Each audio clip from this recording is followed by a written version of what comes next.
Assalamualaikum warahmatullah sama mbokku jullit bi maa ngi lay laayee bi ci sangu set del sangu set foo toll parce que sangu set mooy suñu lépp. Sangu set nag yomb na, jëlal sa ndox bu laab nga yéene nga jël sa loxo nga raxas ko ba ci cat takku jare bi ñetti yoon nga commencé sa jumbax ba ci sa oom yi nga raxas ko ba mu set wecci nga jàpp benn soo paree nga xaaj sa yaram nga raxas sa côté ndeyjoor ba mu wàcc poqotaan yi yëpp ruq-ruqaan yëpp ba ci suuf nga jëlaat sa côté càmmooñ nga raxasaat moom nga xaaj nga raxasaat comme ni nga raxasee woon ndeyjoor moom it ruq-ruqaan yi yëpp nga raxas ko ba mu wàcc. Sangu set yomb na, nii lañuy sangoo set jafewul, kon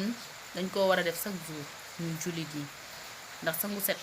mooy suñu lépp, moo ñuy setal ñu jullit bi te dee leen jàpp sangu set jàpp. Salaamaaleykum.